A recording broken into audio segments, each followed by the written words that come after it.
أعوذ بالله من الشيطان الرجيم بسم الله الرحمن الرحيم السلام عليكم ورحمة الله وبركاته. Kita buka dulu dengan umul kitab Al-Fatihah. A'udzu billahi minasyaitonir rajim. Bismillahirrahmanirrahim. Alhamdulillahi rabbil alamin. Maliki yaumiddin. Ihdinas siratal mustaqim. Ghairil maghdubi 'alaihim waladdallin. Alhamdulillah. Alhamdulillahi Rabbil Alamin. Wassalatu wassalamu ala ashrafil anbiya'i wal mursalin wa ala alihi wa sahbihi ajma'in. Qala rabbi shrah li sadri wa yassir li amri wahlul 'uqdatam min lisani yafqahu qawli. Alhamdulillah, syukur pada Allah Subhanahu wa taala kita dapat bersama pada malam ini sementara kita menunggu azan Isyak. Dan sebelum tu juga ambo nak sampaikan salam Ustaz Halim kerana tidak dapat bersama kita pada malam ni, jadi ambo diamanahkan untuk gantilah. Ustaz Alim dah lebih kurang setengah tadi baru dapat maklum yang kena direct ke Kuala Lumpur, ada urusan penting. Jadi tak apa, insya-Allah dalam masa yang singkat ambo pun dah lebih terjun juga ni lah. Tapi alhamdulillah ada sedikit sebanyak nota yang kita dah cetak dah sebelum ni. Dan berkaitan dengan personality Ibadur Rahman ni kita dah kupah dalam kuliah subuh kita sebelum ni sebahagian dia. Nah, dan insya-Allah untuk malam ni kita sambung lagi, kita sambung berkaitan dengan prinsip kuliah subuh kita, Ibadur Rahman ini sendiri. Sebab kalau kita tengok ya, personality Ibadur Rahman ni daripada surah Al-Furqan ayat 63 sehingga ayat 77. Di bahagian hujung surah Al-Furqan lah.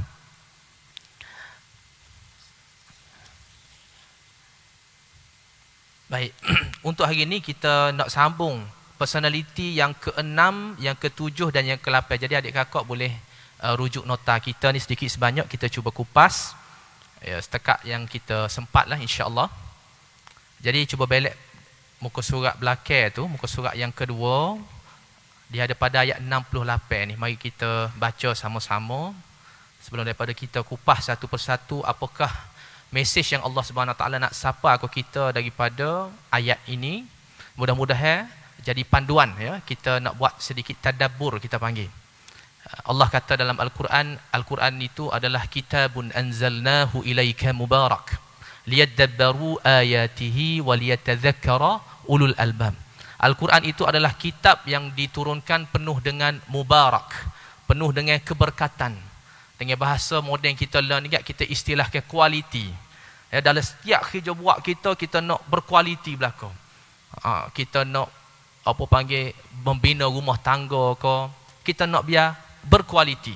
Berkualiti tadi bukan berkualiti dari sudut fizikal sahaja, tidak, tapi berkualiti dari sudut spiritual sendiri. Maknanya bila berkualiti ni buat sikit hasil banyak. Itulah maksud mubarak, bertambah-tambah kebaikan. Nah, buat sikit manfaat dia besar. Itu yang kita nak. Bagaimana cara dia? Mesti kita bertadabbur dan bertazakur. Apa makna tadabbur? Liyadabbaru ayatihi waliyatadzakkara ulul albab. Untuk orang yang bertadabbur dan bertazakur, dan dia itulah orang yang ulul albab. Tadabbur ni maknanya kita perhati, kita kaji, kita bedah. Walaupun satu ayat je kita kupas malam ni, tapi kita akan gali dia. Setiap kalimah ada kaitan dia sendiri. Ada kaitannya dengan nama surahnya. Bila kita kaji, kita akan nampak mukjizat Al-Quran ni memang sangat hebat.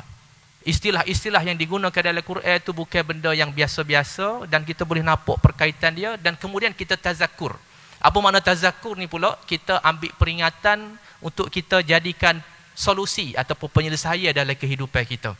Kalau kita tidak buat tadabbur, kita tengok saja terjemahan, kita nampak ayat Quran ni dituju kepada Bani Israel saja. Ayat ni mungkin dituju kepada Nabi Muhammad saja. Mananya solusinya? Mananya penyelesaiannya? Bila kita bertadabbur baru kita akan nampak. Jadi insya-Allah sedikit sebanyak bila kita baca ayat ni, kita kupas dan kita cuba buat kait untuk diri kita. Dan masing-masing boleh buat perkaitan lah. Kalau doktor, dia nampak dari sudut doktor, misalnya kata. Kalau seorang guru, dia nampak dari sudut pendidikan. Kalau seorang ibu ayah, dia nampak dari sudut cara nak membina sebuah keluarga. Apa sahaja yang kita boleh tengok supaya Al-Quran ni jadi panduan kepada kita, insya-Allah. Baik, kita baca terlebih dulu pada ayat 68 daripada surah Al-Furqan. Ini membahas berkaitan dengan prinsip. Kita baca terlebih dulu. Ambo baca satu ayat, adik kakak boleh ikut sama-sama. Pastikan semua ni nota dapat belaka dah, supaya kita mudah nak rujuk sini. Kalau ada Quran pun molek juga buka surah Al-Furqan daripada ayat 63 sampai 77. Tapi dalam ni untuk kita nak kupas hari ni ada dah sinilah. A'udzu billahi minasy syaithanir rajim.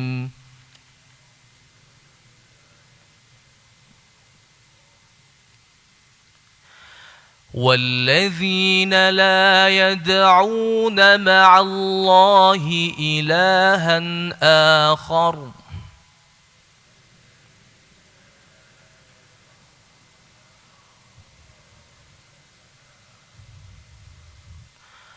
ولا يقتلون النفس التي حرم الله إلا بالحق ولا يزنون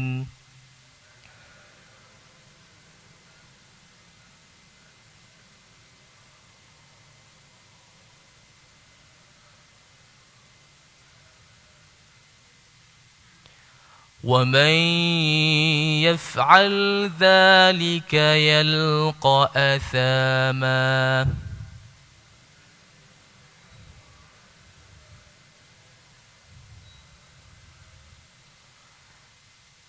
Allah SWT berfirman, dan orang-orang yang tidak menyembah Tuhan yang lain berserta Allah dan tidak membunuh jiwa yang diharamkan oleh Allah, membunuhnya kecuali dengan alasan yang benar, dan tidak berzina. Barang siapa yang melakukan yang demikian itu, nescaya dia mendapat balasan dosa daripadanya. Kalau kita tengok sini, ada 3 poin penting yang Allah sapa, dan ini adalah salah satu daripada prinsip dalam kita nak membina ibadur rahman. Yang pertama sekali, la yad'una ma'allahi ilahan akhar.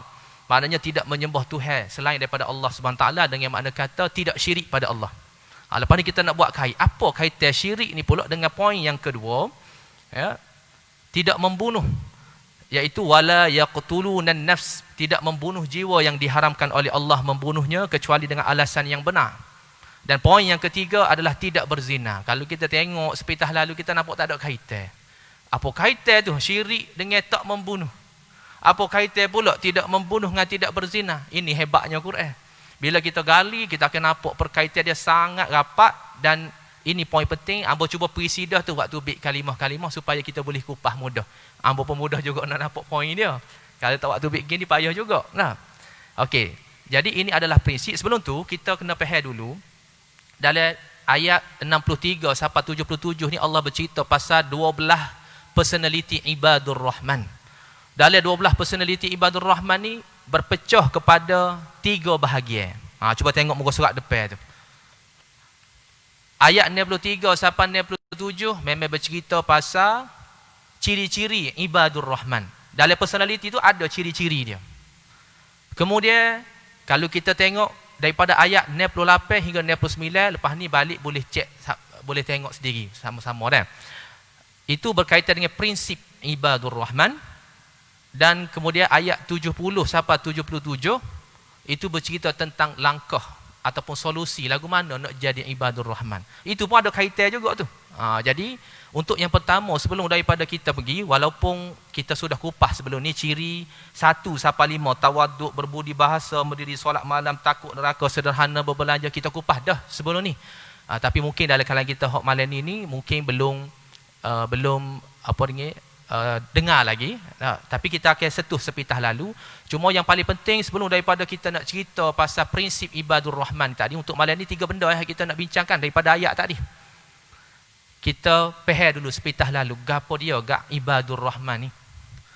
Benda yang sangat penting yang ada dalam surah Al-Furqan, dan surah Al-Furqan ni diturunkan di tengah-tengah masyarakat jahiliyah. Di saat Rasulullah sapa Islam ni Saadi, macam-macam tuduhan yang dituding kepada Rasulullah sallallahu alaihi wasallam. Mula-mula kata gila. Tiba-tiba, gila apa? Tengok ayat Quran ni bersyair pula. Dia kata tukar syair pula. Lepas tu pula, pandai bersyair. Ni bukan syair ni pula. Sebabnya setiap gapo hak Muhammad kata tu bekah dalam hati orang. Ni bukan syair, ni ahli sihir. Sihir pula dia kata. Jadi tak ada hujah gapo dia kerana gapo? Kerana dia tak boleh nak beza antara hak mana hak benar dengan hak mana hak salah. Kerana capu. Sebab tu Abu Jahal sendiri bukan dia tak terima, bukan dia tak tahu Nabi Muhammad ni memang Rasul. Abu Jahal sebagai contohnya. Bila ditanya kepada Abu Jahal, apa mu tak ikut Muhammad? Dia kata, sepatutnya Tuhan tak latih Muhammad jadi Nabi. Sepatutnya latih siapa? Latih aku. Sebab aku ni ada pakat besar. Aku ni kaya. Semak pula tu dia kata. Sepatut aku hak jadi Nabi. Dia ingat ke Tuhan ni nak pilih hak lagu tu jadi Nabi. Jadi sebab itulah bila turunnya surah Al-Furqan. Al-Furqan ni mari daripada perkataan faraqa. Apa makna faraqa? Beza. Jadi bila kita boleh beza, apa kaitan dengan prinsip tadi? Kita boleh beza antara hak mana syirik, hak mana hak tauhid. Dari sudut poin yang kedua tu pula, hak mana hak haram, hak mana hak halal. Dan kemudian hak berkaitan dengan zina ni pula, hak mana menjaga kehormatan dan hak mana hak jadi hina. Jadi benda ni sangat penting. Sebab tu salah satu cara kita bertadabbur, setiap ayat yang kita baca, kita cuba kait dulu dengan nama surah. Bukan saja-saja. Lepas ni pun kita cuba kait, kita tengok juga ada juga kaitan dengan surah-surah lain. Tapi apakah yang dimaksud dengan Ibadur Rahman? Ibadur Rahman ni adalah satu benda yang sangat penting dalam kehidupan kita lah ni pun, ya, dan dia menjadi satu software untuk kita tanam dalam diri kita. Kalau kita tanam dalam diri kita ni sifat Ibadur Rahman, hak perangai jenis marah bengis boleh jadi pemaaf ataupun penyayang. Hak mana kedekut kelorek perangai dia boleh jadi pemurah. Hak mana hak jenis ikut nafsu semua, dia boleh lawan hawa nafsu dia bila ada sifat Ibadur Rahman. Kerana dia adalah software. Kita istilah mudah software lah kalau zaman ni. Dalam komputer tu bila kita install program tu, dia jadi comel selalu sebutin komputer tau. Bila diprogramkan dalam kehidupan kita. Jadi Ibadur Rahman ni, dari sudut kalau kita tengok situnya, hamba bubuh dah terjemah dia, hamba kepada Ar-Rahman. Ibad itu kata jamak.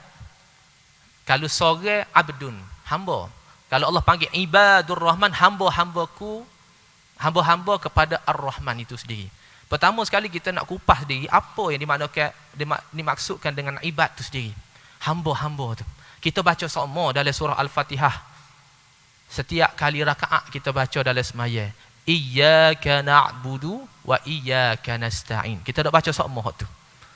Hanya kepada engkau na'budu tu kami perhambakan diri. Ini juga kita nak kait dengan prinsip ni. Apa kaitan dengan menjaga hak asasi? Apa kaitannya dengan menjaga maruah saat ni tu? Iyyaka na'budu, hanya kepada engkau kami perhambakan diri. Kita nak kupas sikit gapo makna jadi hamba ni selama ke ni. Adakah cukup kita dengan semaya best saja kira beres dah jadi hamba dah kau tu? Sebab bila sebut hamba, memperhambakan diri bukan sembah saja gitu, tidak. Ya, kita tunduk gapo Allah kata, kita turut belaka, kita serah diri pada Allah Taala dengan makna kata tidak syirik pada Allah Taala. Dan kalau kita nak belajar detail tentang syirik, sebelum ni kita ada kupas tadabbur makro surah Al-Baqarah. Surah Al-Baqarah tu memang sepanjang-panjang tu cerita pasal syirik belaka. Sebab Al-Baqarah ni, apa makna Al-Baqarah? Al-Baqarah ni makna dia lembu betina. Lembu betina, apa kaitan dengan syirik? Sebab lembu betina ni lambang kepada syirik. Start daripada zaman dulu, siapa kelau ni? Zaman dulu ni, hak sembah lembu, apa dia? Agama apa? Hindu dah. Hak sembah lembu. Zaman dulu, zaman Nabi Musa, ada dah hak sembah lembu. Dan itu ada kaitan dengan Al-Baqarah. Jadi syirik, yang itu yang kita nak bincangkan juga, ya. Menjadi hamba ni tadi adalah kita kena bebaskan diri kita daripada syirik. Apa makna syirik ni pula? Syirik ni mari daripada perkataan syarakah. Kalau dalam sebuah perniagaan, kalau ramai owner bisnes ni, dia panggil syarikat. Maknanya bersekutu. Tapi dengan Allah Subhanahu Wa Taala ni kita tak sih bersekutu. Allah tak sih kita ni bersekutu dengan Allah Taala. Pertamanya syirik ni syirik besar. Kita boleh nampak tengok sembah lembu, sembah berhala, sembah nabi dia. Ada juga agama Kristian sembah nabi dia. Hak tu hak jelas, mudah-mudahan kita tidak termasuk dalam syirik hak besar tu. Hak duduk dalam diri kita ni, orang hak beriman dah ni, hak ni hak ada banyak lagi ni, hak kita kena buat, kena install banyak lagi ni. Sifat ibadur rahman ni, sebab apa dia? Hak kecil ni, hak tak nampak tengok ni banyak. Apa maksud syirik tadi? Kita mengutamakan selain daripada Allah Subhanahu Wa Taala, lebih daripada Allah Taala. Kita kerja, kita semaya juga. Dah. Tapi bila ada kerja bersungguh, bagus dah kerja bersungguh tadi tu. Bila orang apa kita buat? Kita kata, nanti dulu. Kau ataupun tinggal dulu segala kerja buat kita, pergi semaya dulu. Kalau kita utama ke hak tu lebih daripada Allah Subhanahu Wa Taala, ada syirik dah tu sebenarnya. Dan syirik tu juga maknanya kita mengutamakan nafsu kita. Kadang-kadang kita tidak sedar. Nafsu kita berasa kita ni hebat lebih daripada orang lain. Tu salah satu daripada syirik kecil juga. Ataupun buat dah amal tapi nak tunjuk kat orang. Nak tunjuk kat orang. Kalau sedekah, infak, bagus dah. Infak tu saat ni. Tapi nak tunjuk kat orang kita ni bersedekah. Tu ada syirik dah. Sikit syirik tu saat ni Allah tidak terima dah. Ini kita akan kupas pani dalam ayat selepas ni. Nah, ataupun lagu mana lagi? Bila dia marah ni saat ni tak boleh nak tahan marah kita. So lagu mana kita nak boleh kawal nafsu kita ni tadi, kena tanam sifat ibadur rahman dalam hati kita. Baik, yang kedua pula yang menarik, hak ni Allah kaitkan ibad dengan sifat dia ar-rahman. Cuba kita tanya, dia bila tadabbur ni dia akan mari sokmo dalam kepala kita. Bakpo. Bila mari bakpo tu saat ni terhadap Al-Quran, itulah sebenarnya ciri-ciri Allah nak kata ulul albab saat ni. Bersambung sel-sel otak kita, sel-sel hati kita, baru kita kenapa hebat sungguh Al-Quran ni saat ni. Ya, Ar-Rahman. Ar-Rahman ni pun ada juga dalam surah Al-Fatihah. Sebab itulah kita kena faham, ya, dalam banyak surah, 114 surah tu, satu surah ni yang menjadi sinopsis ataupun ringkasan bagi surah-surah lain, iaitu surah Al-Fatihah. Sebab itu surah Al-Fatihah ni jadi rukun dalam sembahyang. Dan surah Al-Fatihah ni adalah pembuka kepada potensi kejayaan. Nak berjaya dunia, nak berjaya akhirat, amal surah Al-Fatihah. Baik, dalam surah Al-Fatihah pun kita baca juga Ar-Rahmanir Rahim. Betul tak? Kita baca. Ya. Apa makna dia? Yang maha pemurah lagi maha mengasihani. Tapi kalau kita perhati dari sudut root word dia, kata dasar dia mari daripada Rahmah dua-dua. Situ. Ar-Rahman pun mari daripada perkataan Rahmah, Ar-Rahim pun mari daripada perkataan Rahmah juga, dua-dua. Persoalannya apa Allah bubuh? Ar-Rahman pun bubuh, Ar-Rahim pun bubuh juga. Pada berusaha sudahlah kalau kira-kira dalam Al-Fatihah lah. Itu antara perbahasan ulamanya adalah beza. Memang dua-dua tu makna kasih sayang belaka, tapi bentuk kasih sayang itu berbeza.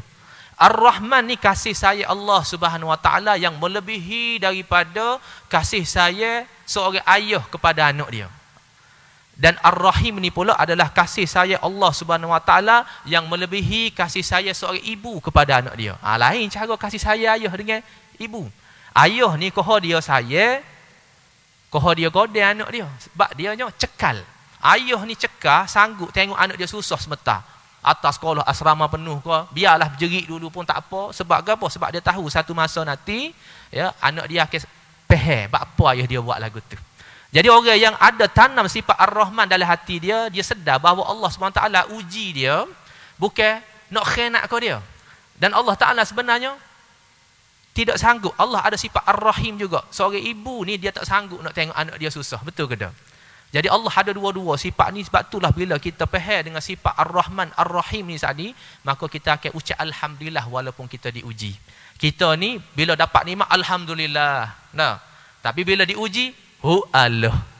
Sebab apa? Sebab kita tidak faham tadi Ar-Rahman Allah Subhanahu Wa Taala ni tadi sebenarnya Allah cekalnya Allah Taala tengok kita susah semata. Itu poin Ar-Rahman, dan kita cuba kait dengan ibad lepas ni.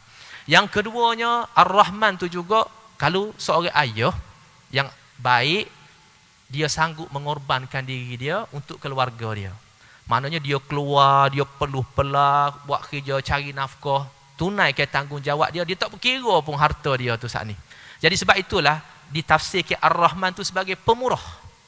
Jadi sebenarnya bila kita ni jadi ibadur Rahman, sebenarnya itu adalah satu darjat yang sangat tinggi yang Allah bagi, ya. Allah nak suruh kita jemput kasih sayang Allah SWT dalam hidup kita. Bila kita jemput kasih sayang Allah SWT dalam hidup kita ni, maka setiap kali kita buat gapo-gapo pun, kita makan ke, kita bawa kereta ke, kita berjalan ke, maka semuanya akan mendapat redha daripada Allah Subhanahu Wa Taala. Itu satu. Yang kedua, yang ketiga juga, kalau kita tengok ya, ibadur rahman, dia banyak dalam Al-Quran ni yang Allah menggunakan perkataan ibad. Tapi dalam ayat-ayat yang lain Allah sandarkan ibad tu kepada nama Allah, ibadullah. Antaranya ayat yang disebut ya, dalam surah Maryam, silap hamba disebut ya, inni abdullah. Nabi Isa kata, aku ni hamba Allah. Bapa dia tak kata aku ni hamba Ar-Rahman? Sepatut dia kata lagu tu lah. Kerana kita boleh faham ada beza situ antara ya, panggilan Allah SWT kepada hamba dia dengan pengakuan hamba terhadap Allah Ta'ala. Bila kita ni ngaku kita ni hamba Allah, kita saya hamba Allah. Dah. Supaya kata hamba ni nama Amir Khalid bin Luqman. Nama ayah hamba. Hamba kata hamba anak Haji Luqman. Tapi kalau Haji Luqman, ayah hamba sendiri nak panggil ke hamba, tak okey nak panggil, hey anak Haji Luqman. Tak okey nak panggil lagu tu. Supaya kita lah. Nah. Jadi Allah SWT, maknanya bila Allah sebut ibadur rahman, maknanya itu adalah satu panggilan yang istimewa Allah kepada kita. Maknanya Allah panggil supaya kita panggil ke anak kita. Supaya kalau kita panggil, contoh mak panggil nama dia. Nah. Ataupun dengan panggilan kasih saya lagu mana? Kalau ibu kat dia panggil, anak umi saya, lain dah. Panggilan tu saat ni. Panggilan disandar kepada saya. Bila dia orang panggil ke kita, masa kita kecek dulu pun, kalau mak ayah kita panggil, anak umi saya, anak abah saya, kita berasa lagu mana? Kita berasa dilindungi, betul tak? Itulah panggilan Allah SWT, satu simbolik Allah Ta'ala ni nak lindung kita. Bila Allah panggil dengan panggilan ibadur rahman tadi. Jadi adalah satu pangkat yang sangat mulia bila Allah panggil ibadur rahman. Jadi itu cara Allah nak tarik perhatian kita, hamba dia ni nak suruh jadi sifat lagu ni. Okey, baik. Kemudian kita nak bahas hari ini berkaitan dengan prinsip ibadur rahman. Sebelum tu kita tengok dulu, sebelum daripada prinsip sebelum ni kita sudah bahas berkaitan dengan ciri-ciri ibadur rahman.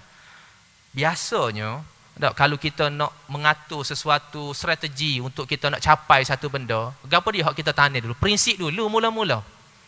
Prinsip dulu, barulah kita akan tahu ciri-ciri dia. Barulah kita atur langkah dia. Tetapi kalau kita tengok dalam 12 personality ibadur rahman ni, Allah Subhanahu Taala sebut ciri-ciri dulu. Buat apa? Sepatut prinsip dululah. Ya? Allah sebut ciri-ciri dulu. Ini adalah satu cara Allah nak tarik ataupun nak pikat kepada hamba dia terhadap benda yang payah nak nampak dengan mata. Kalau kita kata contoh Allah, kalau Allah perkenal prinsip dulu, jangan syirik. Lagu mana nak nampak? Tak nampak lagu mana? Tauhid pada Allah Ta'ala. Benda hak tak nampak tengok tu. Hak yakin dengan hati tak nampak tengok. Menjaga hak asasi, jauhi zina. Jadi cara Allah SWT nak suruh kita ni terpikat, lagu mana Allah buat mari benda hak nampak tengok dulu. Tawaduk, jaga hati, berbudi bahasa. Maknanya boleh tengok lagu mana ya, orang yang hati dia baik, kecepan dia lagu mana. Kecepan dia pun tidak menyakitkan hati orang. Betul ke tak? Jadi sebab itulah Allah SWT bawa ciri hak ni dulu. Sebelum daripada Allah cerita pasal prinsip. Baik, prinsip ni apa yang dimaksudkan dengan prinsip ibadur rahman? Benda yang menjadi tunjang kepada sifat ibadur rahman tu sendiri. Dalam 12 ni tadi, 3 benda ni paling penting. Iaitu kita tengok poin yang ke-6, bertauhid. Pada kita tengok ayat dia. Yang ke-7, hormati kehidupan. Dan yang ke-8, jauhi zina. 3 benda ni serakah. Salah satu cara juga untuk kita bertadabbur, kita boleh tengok kata kunci yang ada dalam ayat tu saat ni. Allah letak dalam ayat yang berbeza-beza ke Allah letak dalam ayat yang sama. Itu juga salah satu cara kita nak perhati tengok bertadabbur untuk ayat Al-Quran ni. Kalau kita tengok ciri-ciri hak lain, kita kupas Allah letak dalam ayat yang berbeza-beza. Tapi kalau kita tengok sini, sekapuh lalu Tuhan letak dalam satu ayat. Ya, walladzina la yad'una ma'allahi ilahan akhar wa la yaqtuluna an-nafsa allati harramallahu illa bil haqqi wa la yaznun wa man yaf'al dhalika yalqa athama. 3 serakah. Apa maksud dia situ? Bila Allah letak dalam satu ayat, ini menunjukkan dia satu sinergi. Maknanya tak boleh tinggal salah satu. Kalau tinggal salah satu, tak cukup syarat selalu. Misalnya kalau kita tengok sebutir rumah lah, dia mesti kena ada 3 tak? Paling kurang. Apa dia? Kena ada tapuk, kena ada tiang, kena ada atap. Kalau tak ada salah satu, orang tak panggil rumah. Misalnya lah kata, atap tak ada. Kita kata rumah ni tak siap ni. Nah. Ataupun, bina dah, tiang. Tapi, ada atap, tak ada tapuk. Tak kukuh juga. Mana tak lama, runtuh juga. Nah. Jadi, begitu juga dengan 3 prinsip utama. Sebelum daripada kita menguasai hak lain, 3 benda ni. Prinsip ni kena tanam dulu. Tidak syirik tadi, yang kita bahas tadi, kita sudah bincangkan. Mari kita tengok satu persatu terlebih dahulu. La yad'una ma'allahi ilahan akhar. Tidak menyembah bersama dengan Allah Tuhan yang lain. Maknanya bukan kata tidak sembah Allah. Hak tidak sembah Allah itu memang kufur. Jelas dah serupa dengan iblis. Aba wastakbara wa kana minal kafirin. Itu memang kufur dah. Hak ni syirik. Syirik ni maknanya sembah dah Allah Ta'ala, tapi dalam masa yang sama sembah lagi hak lain. Ya? Maknanya dalam masa sama percaya dah kepada Allah Ta'ala, tapi bila dalam bab lain, percaya juga kau pokok besar kau kain kuning kau. Kadang-kadang juga deh, dalam berubah rawatan Islam guna, bukan rawatan Islam lah, nampak macam rawatan Islam guna ayat Quran. Tapi dalam ayat Quran ni tadi seru makhluk-makhluk lain. Itu juga dikira ma'allahi ilahan akhar juga lah tu. Ya. Dan kalau kita perhati tadi, cuba kita tengok kata kunci ataupun ayat la yad'una. Tidak menyeru. Tidak menyeru ataupun kita kata tidak berdoa. Doa ni dia ada 3 elemen. Dia ada kaitan dengan poin yang ciri-ciri itu. 3 elemen iaitu doa dengan hati, doa dengan lisan dan juga doa dengan tindakan dan perbuatan. Dan itu ada kaitan dengan solat hak kita duduk semaya sokmo tiap-tiap hari, ya, sehari semalam. Sebab itulah dalam kitab fiqh sebut as-salah al-lughati ad-du'a. Solat itu dari segi bahasanya adalah doa. Dan yang menariknya kalau kita kupas dari sudut poin hak Allah cerita, cuba kita tengok ciri-ciri sini. Baik, cuba tengok pada muka surat 1, dia ada kaitan. Ya, solat itu adalah doa dan solat ni mesti ada 3 elemen, betul ke tak? Pertama, niat, berkait dengan hati. Yang kedua, ada ucapan ataupun lisan. Dan yang ketiga, ada perbuatan. Dan semuanya Allah dah rungkaikan dalam ciri-ciri bermula daripada ayat 93 sampai 97 kalau kita tengok sini. Sebab itulah poin hak pertamanya, cuba kita ambil sepitah lalu. Apa dia ciri pertama ibadur rahman? Tawaddu ataupun jaga hati yang disebut sebagai hauna. Allah kata wa ibadur rahmanil ladzina yamshuna 'alal ardi hauna wa idza khatamahumullah qalu salama. Sila amanya lah ya. Maknanya pertama sekali adalah haunan, kita rendahkan hati kita. Makna jaga hati itu melibatkan hubungan kita dengan Allah Subhanahu Wa Taala. Bagi orang lain tak tahu, kena jaga. Kemudian itu berkaitan dengan hati. Yang kedua, berbudi bahasa tu maknanya jaga kata-kata kita. Qalu salama. Itu berkaitan dengan menjaga lisan. Dan itu adalah menjadi kata kunci utama. Kalau kita perhati tengok pun ayat tu dia duduk dalam satu ayat. Makna kena jaga selari. Makna bagi hok duduk dalam dengan benda yang terzahir di luar. Ambo buat contoh sama sebelum ni macam projektor. Gapo hok ada dalam projektor tu pacar dia ni hok tu lah hok tu bik. Jadi lagu mana kita nak tengok orang ni hati dia baik, tanda-tanda dia Allah kata kecepe dia tu menyenangkan. Jadi kalau kecek tu menyakitkan hati orang, nak sindir orang, semua nak kata huduh kat orang, itu tanda hati dia tu tak bersih. Jadi itulah cara kita nak muhasabah diri kita saat ni. Makna nombor 1, jaga hati, jaga lisan. Lagu mana nak bersihkan hati, lisan tu juga kaitan dengan zikir. Kita kena banyak ke zikir pada Allah, ingat pada Allah SWT, maka kita ni akan jadi lapang hati kita. Dan kemudian daripada 2 perkara tadi, berpecah kepada 3 benda. Itulah hebatnya Al-Quran. Kalau kita tengok, kalau kita terbayar agak serupa dengan pokok. Nah, akar, ada deher. Kalau kita jumpa lah, misalnya kita jumpa buah hanggu lah, seguguh buah hanggu. Ada buah hanggu tu saat ni, mesti ada takar dia. Takar tu sendiri mesti ada deher dia. Deher dia tu mesti ada batai dan batai mesti ada akar. Jadi kalau kita tengok ni, kita tengok poin yang kita buat tubik ni pun, dia macam bercapuh. Ambil daripada so je, tapi bercampur. Maknanya daripada kita menjaga hati, jaga lisan, dia bawa kepada 3 perkara tadi.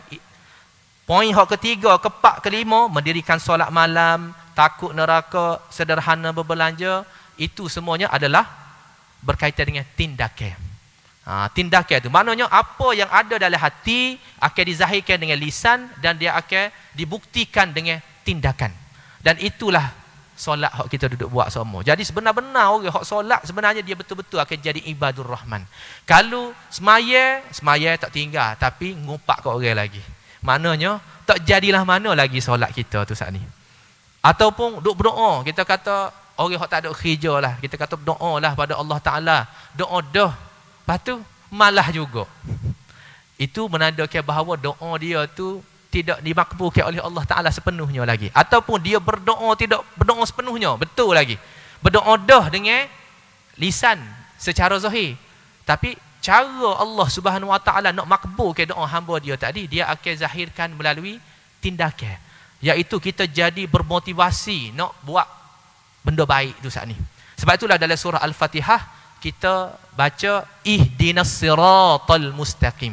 Kita minta dengan Allah Ta'ala, ya Allah tunjukkanlah kepada kami jalan yang lurus. Ihdina tu maknanya tunjuk, dia mari daripada perkataan hudan lah, petunjuk lah.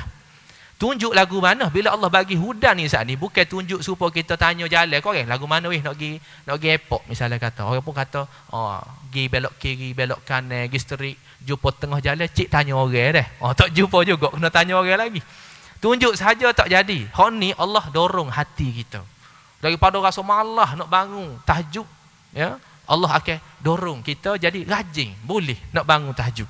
Kalau sebelum ni semaya 2 rakaat berasa padai dah berapa kali. Hak ni Allah bagi lagi jadi tak padai-padai, nak tambah lagi. Itulah kaitannya bila kita jaga 2 perkara tadi. Haunan iaitu hati kita, dan qalu salama, lidah kita, lisan kita ni saat ni. Maknanya bila kita jaga berdua perkara ni, maka akan terzahir pengorbanan dalam bentuk tindakan. Dan pengorbanan ni dia ada 3. Mendirikan solat malam, itu berkaitan dengan pengorbanan spiritual. Takut neraka, pengorbanan dari sudut emosi. Sederhana berbelanja berkaitan dengan pengorbanan harta. Lagu mana kita nak boleh kait situ? Semua tu adalah pengorbanan. Nombor 1 sekali, bila dia jaga hati dia, jaga lisan dia, dia sanggup berkorban untuk Allah Ta'ala. Lagu mana cara nak korban untuk Allah Ta'ala? Semaya. Semaya, hak kita duduk semaya 4-5 waktu sehari semalam tu, hak tu hak lazim dah. Hak ni dia sanggup buat lebih lagi, iaitu dia sanggup tinggal tempat tidur dia sebahagiannya untuk Allah SWT. Itu termasuk dalam pengorbanan untuk Allah Ta'ala lah. Yang kita duduk baca sama, tatajafa junubuhum 'anil madaji'i yad'una rabbahum khaufan wa tama'a wa mimma razaqnahum yunfiqun. Ada kait tak dari sudut konsep ayat tadi dengan hak ni?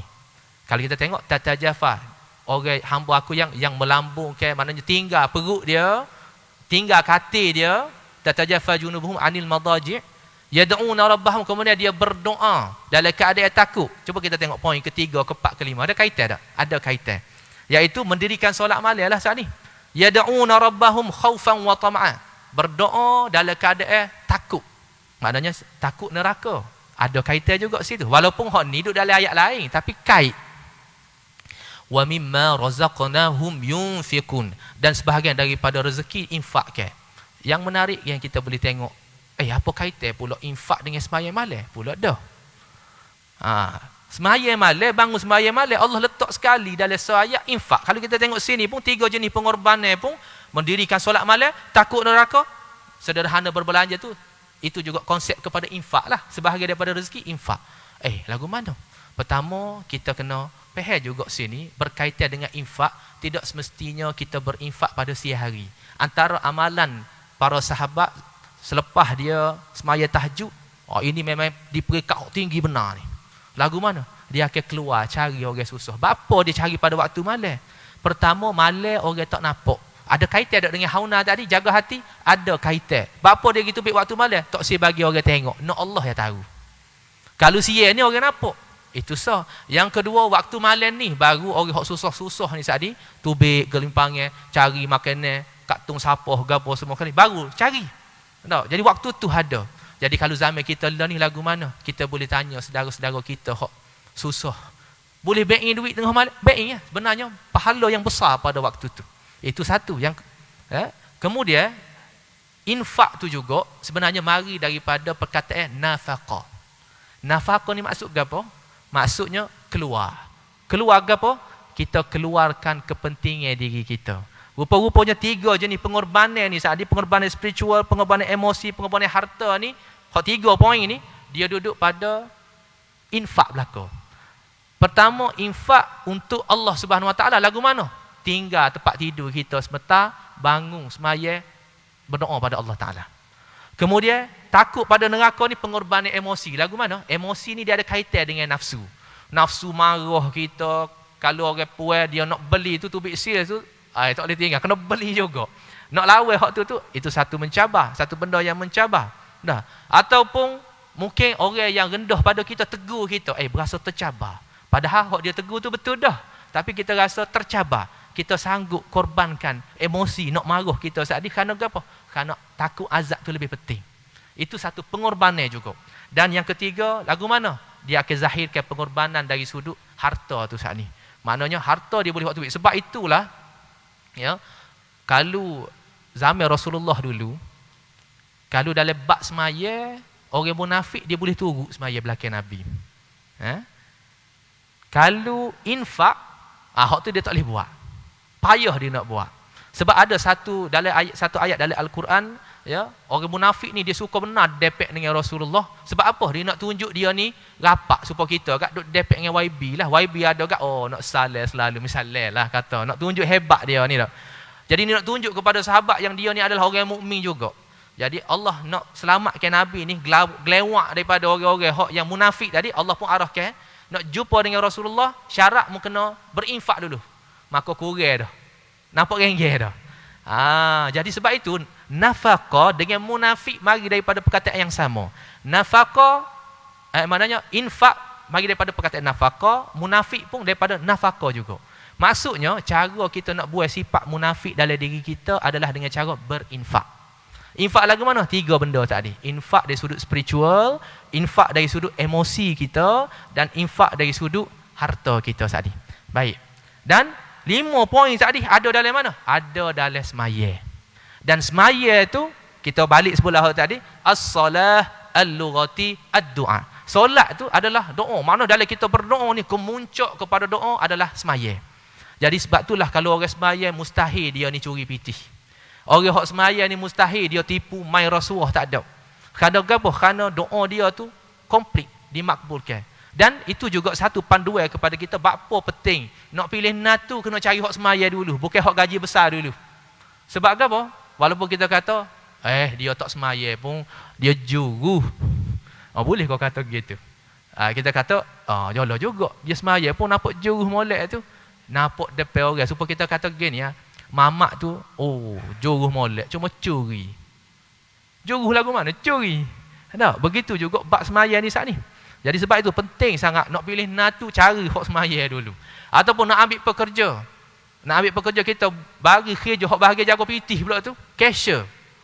Kena cari hak semaya dulu. Bukan ambil hak accountant, ijazah, master, tidak semestinya lagu tu, ya.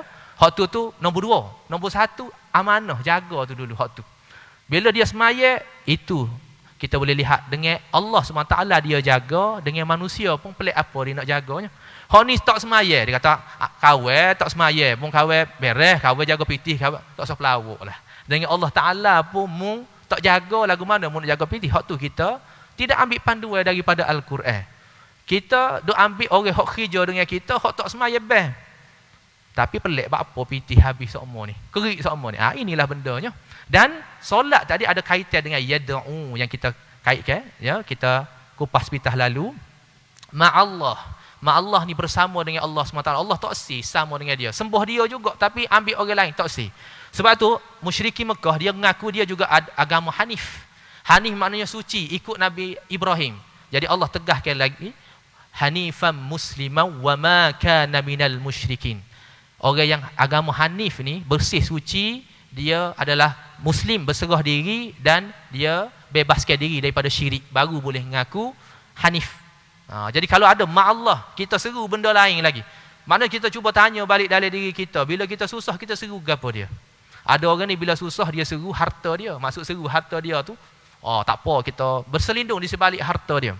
Ada orang ni berselindung di sebalik kemewahan dia, pakat dia. Tak apa, kita pakat besar, kita boleh buat kok orang macam-macam. Itulah ada satu surah yang dinamakan surah Al-Hijr. Surah yang maksudnya hijr tu maksudnya apa? Batu. Nama surah tu special dah dan bercerita berkaitan dengan kaum Samud yang ingkar kepada Allah Subhanahu Wa Taala. Dia rasa selesa sebab dia bina bangunan batu-batu hok besar, hok gagah, hok kukuh. Dia kata, tak apa, kita tak ada siapa pun yang boleh mengalahkan kita. Cara Allah nak hina dia lagu mana? Allah hina dia dengan cara Allah gegarkan batu-batu tu. Hari ni ada lagi kesal dia. Allah tinggal kesal dia. Allah boleh hancurkan orang yang ingkar pada Allah Ta'ala tu dalam keadaan batu tu terselamat. Kita boleh tengok sampai hari ni. Tu cara Allah nak hina. Maknanya benda hak muduk berselindung selama keni pun tak boleh nak selamat kamu. Nampak tak? Jadi di situ kita boleh tengok ilahan akhar, maknanya selain daripada Allah, Allah tak sih belakang. Baik, kemudian kita tengok berkaitan dengan tidak membunuh. Ya, tidak membunuh itu adalah poin hak yang kedua. وَلَا يَقْتُلُونَ النَّفْسَ الَّتِي حَرَّمَ اللَّهُ إِلَّا بِالْحَقِّ. Cuba tengok muka surat yang kedua, poin yang kedua, tidak membunuh, tidak menjaga hak asasi manusia. Itu konsep yang kita tubiklah, tidak membunuh maknanya dia tu menjaga hak asasi manusia. Apa kaitan dengan syirik tadi? Syirik ni adalah satu benda yang berunsur kepentingan diri.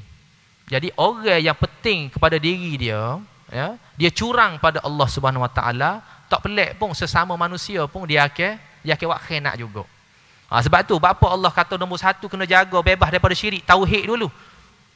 Sebabnya bila kita bertauhid pada Allah Subhanahu Wa Taala, maka step hak yang kedua, sesama manusia, hak makhluk Allah Taala ni pun kita akan jaga. Dan itu adalah berkaitan dengan hukum hakam ataupun kita boleh istilah fiqh. Kalau syirik tadi, tauhid tadi berkaitan dengan akidah. Maknanya kalau kita tengok macam ni, akidah, tauhid, akidah, fiqh dan juga akhlak. 3 benda serakah yang perlu dijaga. Menjaga hak asasi manusia. Pertama yang kita boleh faham, ya, wala yaqtulu dan nafs. Jangan membunuh, dan sebenarnya tidak, itu adalah kemuncak. Bila ada siapa kau perikat, ya, masing-masing ini berasa diri hebat belaka, tak puas hati ke apa, maka siapa perikat boleh jadi berbunuh-bunuhan. Kalau tidak siapa berbunuhan pun yaqtulu, dan ni mari daripada perkataan qatala. Qatala ni maknanya perang. Paling kurang apa, boleh baloh anak bini. Boleh baloh, berebut harta pusaka, boleh jadi baloh.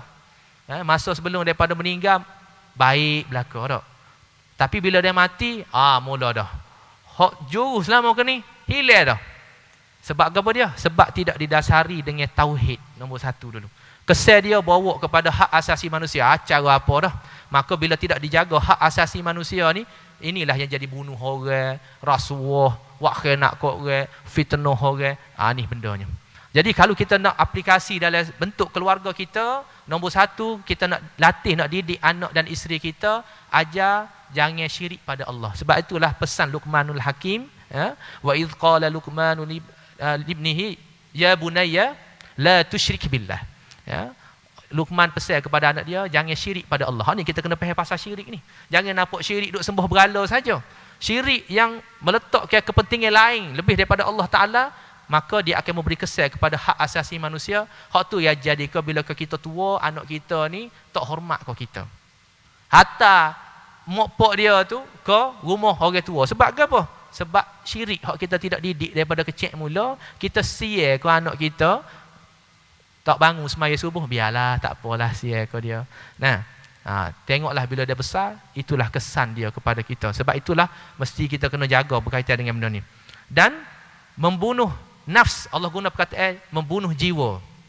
Ini juga berkaitan dengan membunuh diri. Ada juga orang yang, ya, bila dia tak kenal Allah Subhanahu Wa Taala, dia akan bawa siapa ke perikat bunuh diri. Dia rasa diri dia tu tak ada rega dah. Bahkan banyak kajian-kajian, ya, kalau tengok tokoh-tokoh hak di barat, dan orang hak bunuh diri ni sebenarnya bukan orang hak ada masalah saja. Ada juga orang yang capai di peringkat kemuncak kejayaan dah. Dah jadi jutawan dah, pakak besar, orang hormat dah ke dia, tiba-tiba tahu mati bunuh diri. Sebab apa? Di saat kemuncak dia capai kejayaan tu tadi, dia berasa kosong. Tak ada makna. Apa makna hidup? Tak tahu apa makna hidup dia. Maka dia pun bunuh diri juga. Jadi sebab itulah kalau kita tengok juga anak-anak muda kita, masalah kecil je sebenarnya. Masalah tu kecil, putus cinta. Tak? Tapi ada berlaku kes terjun daripada kabin mall lah. Hak tak mati ada juga. Hak mati pun ada juga. Terjun daripada jambatan Sultan Yahya dah. Tu Kelantan tu. Mati bunuh diri kerana apa? Kerana masalah bercinta sahaja. Maknanya kecilnya jiwa anak-anak kita ni kerana kita tidak didik dengan tauhid. Itu kesal dia bawa kepada hak asasi manusia. Hak asasi ni juga dia ada kaitan yang juga ya. Hak ataupun tanggungjawab seorang suami kepada isteri dia. Hak isteri kepada suami dia. Itu juga berkait juga. Maknanya dia akan menjaga sesama sendiri. Kadang-kadang terbalik. Tok lelaki metel-metel bini dia ni kerja sedap. Gaji mahal. Jadi kata tak apalah, biar orang tina kahwin cari nafkah, kahwin kerja kampung ya. Jangan lagu tu. Ya, walaupun kita kerja kampung, biar jadi orang yang berprinsip dengan ibadur rahman tadi, biarlah. Maknanya awak kaya, awak punya pasal lah. Nah. Kalau nak wisaya sikit, alhamdulillah. Tapi awak kena bersedia makan rezeki yang saya cari. Walaupun saya kerja kampung, main kebun, kau apa, itu orang yang berprinsip dan itulah ciri ibadur rahman yang betul, yang pegang prinsip dia dan Allah akan gandakan lagi rezeki dia. Baik, dan yang ketiga tu pula apa kaitan dengan wala yaznun, iaitu tidak berzina. Apa kaitan pula? Tadi jangan syirik. Kemudian apa panggil tidak membunuh, tidak bunuh diri, tidak bunuh ya sesama sendiri. Maknanya tidak perang, tidak balah. Orang yang jaga hati dia, bebaskan diri daripada syirik, maka keluarga akan harmoni, masyarakat akan harmoni, negara akan harmoni. Apa yang jadi pecah balah belaka kerana masing-masing tanpa sedar nak jadi Tuhan belaka. Tok laki nak jadi Tuhan kau bini, tapa bini, sepak bini. Ya, abang nak jadi Tuhan kau adik. Khenak kau adik. Ya, sebab tu kecil-kecil lagi kita kena didik buai hak tu dulu. Dan bila dia jaga sesama manusia ni tadi, hablum minan nas, syirik apa panggil tauhid tadi hablum minallah, jaga hubungan dengan Allah, tidak membunuh ini, jaga hak asasi ataupun hubungan sesama manusia. Bila orang ni jaga hubungan sesama manusia, apa kaitan dengan tidak berzina, dia akan jaga keturunan. Dia akan jaga keturunan dia siap ni, maknanya dia toksik generasi ataupun legasi. Itu adalah satu isyarat kepada legasi sebenarnya. Dia toksik legasi dia ataupun generasi bawah dia tu jadi orang hak tak juruh. Maka di sinilah kita kena faham ya, mission kita bila hidup atas muka bumi ni, kita ni sebenarnya adalah khalifah. Wa idz qala rabbuka lil malaikati inni ja'ilun fil ardi khalifah. Allah ayat ke malaikat, aku nak jadikan manusia sebagai khalifah di muka bumi. Apa makna khalifah? Khalifah mari daripada perkataan khalafa. Apa makna khalafa? Meninggalkan. Apa makna meninggalkan? Adakah maksudnya kita tinggal anak bini kita tak cara? Tak. Meninggalkan legasi. Maknanya seorang pemimpin dia bukan memikir untuk diri dia saja, dia kena memikir untuk akhirat. Lagu mana keadaannya? Kalau dia ni ada sebuah syarikat, tokeylah masa dia hidup je syarikat tu maju. Mestilah bila dia tak ada nanti dia nak bersambung-sambung lagi. Ataupun kita ni AJK masjid, mestilah bila dah orang panggil apa, kita dah semakin beromo, kena ada pelapis. Itu isyarat kepada pelapis, dan ini sebenarnya misi khalifah, misi seorang pemimpin. Jadi apa kaitan dengan menjaga keturunan itu tadi? Nak mengajar kepada kita tanggungjawab kita ni dalam menjadi hamba kepada Allah SWT. Bukan cara kau kita diri kita seorang yang semaya bel, sekun sembah, ngaji Quran, tapi anak kita tak tutup aurat, kita tak tegur pun. Kita duduk semaya bel berapa semua sekali, anak kita duduk merempik, biarlah dia, aku seorang sudah masuk syurga. Ini bukan ibad. Sebab itu dalam surah Al-Fatihah kita baca iyyaka na'budu wa iyyaka nasta'in. Apa maksud dia? Hanya kepada engkau kami. Na'budu tu kami. Kalau seorang aku sembah, a'bud, itu kita baca dalam surah Al-Kafirun. Qul ya ayyuhal kafirun la a'budu ma ta'budun. Aku tak sembah apa yang kamu sembah. Kalau bila sebut aku, itu mesti berkait dengan prinsip. Maksudnya aku tak akan sembah gapamu sembah. Aku tak akan turut cara hidupmu. Itu memang Allah guna a'bud. Tapi dalam surah Al-Fatihah, kita semaya ramai-ramai berjemaah pun kita baca iyyaka na'budu. Semaya sore-sore pun kita baca iyyaka na'budu juga. Bapa tak baca a'bud. Ini isyarat kepada legacy. Menunjukkan bahawa kita tak boleh seorang kita dah jadi hamba. tetapi kita mesti ajak seramai mungkin anak-anak kita, isteri kita, ya, saing-saing kita, mari jadi hamba Allah SWT belaka, baru Allah akan lindung kita. Ar-Rahman saat ni. Kalau kita sorang aja, sebab ada yang dikisahkan, disebut ya, di dalam Al-Quran juga, ada ketika mana Allah SWT memerintahkan kepada malaikat untuk hancurkan satu kaum. Malaikat pergi pantau, pergi tengok. Bila pergi tengok ni, dalam maksiat duk tengah berlaku apa semua sekali, ada dua orang yang duk tengah semaya, seku sembah semaya dalam masjid. Maka malaikat pun kita tanya Allah SWT, ya Allah, bagaimana musuh aku hancur ke kaum ni sedangkan masih ada dua orang duk tengah semaya. Maka Allah Ta'ala kata, mula-mula sekali mu peracu pelumak dua orang tu dulu, baru mu perata hak lain. Terkejut malaikat, apa? Sebab dua orang itu penting ke diri dia sendiri. Tak ada pengorbanan. Sebab apa dia? Dia duk rasa dia selamat dengan dia semaya best orang dia ni saat ni. Dia tak cara kepada saing dia hak duduk luar, tak sapa pun kepada ahli keluarga dia, maka hancur peracu berlaku. Itulah yang kita kena faham berkaitan dengan menjaga keturunan ni saat ini adalah satu benda yang sangat penting untuk kita nak mencapai ibadur rahman itu tadi. Jadi resolusi yang kita boleh ambil bawah tu, hamba baca sebentar lalu, kukuhkan pengorbanan diri untuk Allah Ta'ala dengan bertahajud. Jadi kita kena faham, tahajud tu satu pengorbanan yang besar. Allah sangat sayang orang yang bertahajud ni. Ya? Dan Allah bagi 3 kelebihan kepada orang yang bertahajud. Yang kita baca doa sama, wa adkhilni mudkhala sidqin wa akhrijni mukhraja sidqin waj'alni min ladunka sultanan nasira. 3 benda. 3 poin penting. Pertama sekali, Allah akan masuk ke kita, dorong ke kita bila nak buat sesuatu tindakan, Allah dorong untuk kita buat apa-apa aktiviti dalam kehidupan kita. Kita buat, kita berasa kita betul. Tapi sebenarnya Allah tahu hak mana hak betul ataupun hak mana kita salah. Jadi orang yang bangun tahajud ni, Allah dorong dia buat agak betul selalu. So, yang kedua, orang yang bangun tahajud, wa akhrijni mukhraja sidqin. Allah bila ada berlaku masalah gapo-gapo dalam kehidupan dia, orang lain tu mutaitik, pening pala, serabut pala nak tubik daripada masalah tu. Dia mudah pulih tubik. Ada masalah juga. Orang bertakwa ni dia ada masalah juga, diuji juga. Wala nabluwannakum bisyai'in minal khaufi wal ju'i wa naqsin minal amwali wal anfusi was thamarat wa basyiris sabirin. Allah sandarkan, Allah kata Allah uji belaka manusia ni, ya, dengan berkurang hartanya, ada perasaan takutnya, berkurang tanamannya, tapi hak berjaya wa basyiris sabirin, orang yang sabar. Orang hak sabar ni lagu mana? Hak tahajud saat ni, ya, Allah akan keluarkan dia daripada masalah sebesar mana pun mudah. Dan yang ketiga, kelebihan orang yang bangun tahajud adalah yang ketiga, waj'alni min ladunka sultanan nasira, iaitu apabila ada orang nak buat khianat ke dia, Allah akan lindung dia. Maknanya orang tu semula hak akan terguling semula. Itu 3 benda orang bertahajud. Yang kedua, tanamkan rasa takut pada Allah SWT untuk melakukan maksiat. Maknanya kita sanggup korbankan emosi, nafsu kita untuk Allah Ta'ala. Nak buat kerja apa-apa, nampak selalu depan mata kita, syurga ke neraka. Nak makan, nak pilih makanan, hak halal ke haram, nampak syurga ke neraka.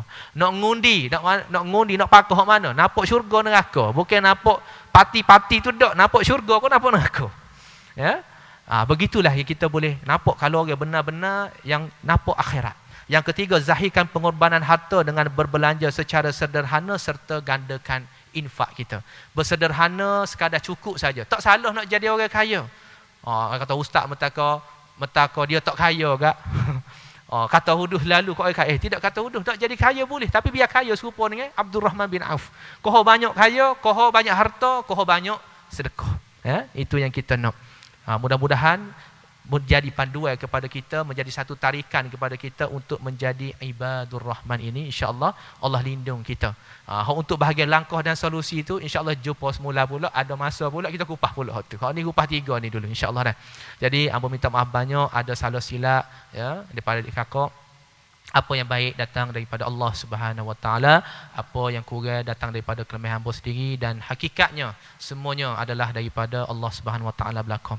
Kita baca doa sikit. Bismillahirrahmanirrahim. Alhamdulillahirabbil alamin wassalatu wassalamu ala asyrafil anbiya'i wal mursalin wa ala alihi washabbihi ajma'in. Allahumma arhamna bil Qur'an waj'alhu lana imaman wa nuran wa hudan wa rahmah.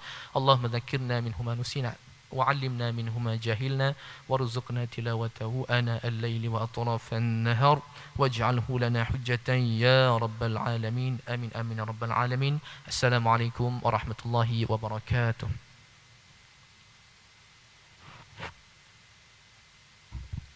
Siapa nak